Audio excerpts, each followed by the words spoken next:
welcome to Pakati TV. I'm your host, Khaya Ndubane. With me in the studio today, I have Tshepo Ntsoelengoe, our resident analyst. The FIFA Women's World Cup started in earnest this past weekend with no less than 21 goals scored in the 7 games played. One of those games involved our own Banyana Banyana, and they were playing against Spain, and they lost 3-1.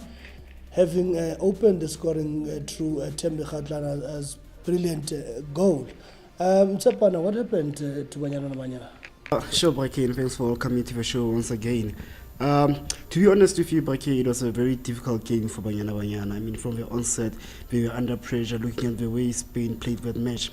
I mean, we are tactically very good, and they played some nice football, which I saw Banyana Banyana were, found it very difficult to handle them. Even though, we started very well with a brilliant goal by Tembe, our defense was very firm, was very solid. We were under pressure a lot of times, and the likes of Janine van Beek and Nokomatlo were very tight at the back, and as well as our goalkeeper Andile Dlamini, making some great saves. But it was just unfortunate that the first 2 goals came through penalties, whereby the first penalty, Janine van Beek was judged for handling the ball, and immediately after that, we started to lose focus and concentration in the match. We started letting Spain to come more at us, and we scored the second penalty through after Nolutando Villagazi fouled one of their strikers, and that alone put us under pressure because she got a second yellow card, and she was sent off early to the showers.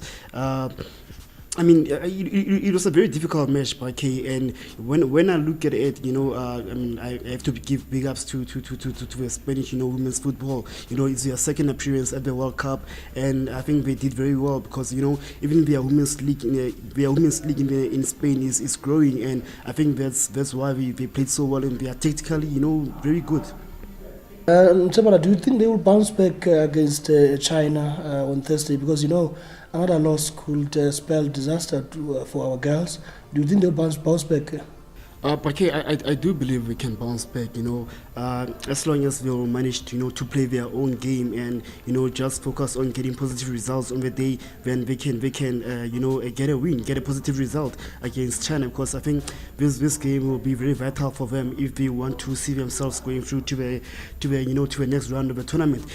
They're going to this game whereby China also lost their opening game against Germany, so it will be a crucial game for both teams. But I do believe Banyana have it in them to get a positive result in that match. There you have it. Tshepo believes that Banyana are going to bounce back against China. I must say I do take his, he's one of those journalists that are passionate about women's football. Unfortunately, he's here with me in the studio, whereas he was supposed to be in France. Maybe you need to have more followers on social media in order for you to fly to France and cover the girls, because we all know that some of them will come back and they will forget about Banyana. But knowing you will still be reporting about them. All right, let's leave the politics of football aside.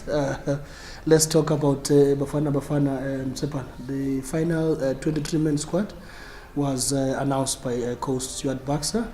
Fochi Makaringe, Kemida Rasmus, and Rivaldo Kutsie, and also Ben Muchave were not part of that squad. Your thoughts on the Bafana Bafana squad that was going to Egypt? I got to admit, Brake, from my side and my opinion, I was kind of expecting, the 3 names, especially, Ben Muchave, Magaringe and Kemedi Rasmus not to make the cut. Just a bit disappointed about, Rivaldo Kutsi's situation. Like, we don't really know what's going on. As Stuart Baxter said, he hasn't been in communication, with him, in the past few days. And, Rivaldo Kutsi is one of the top players we have in the country, very young, and the future is very bright for him. We just don't know what's going on. Anyway, I hope everything is well, and he will come back into the squad in the near future. But looking at the squad, this is the very same team that helped us to qualify for for the AFCON, and I think it was expected from Stuart Baxter to select the same players who did duty for the team. A lot of people are are very surprised and shocked about the likes of Ramahlem Phahlele and Bruce Boomer being included into the squad. But again, I think what Baxter did is that he took experienced players. I think he took players who have worked with him before and who know what they can what they can offer to the team.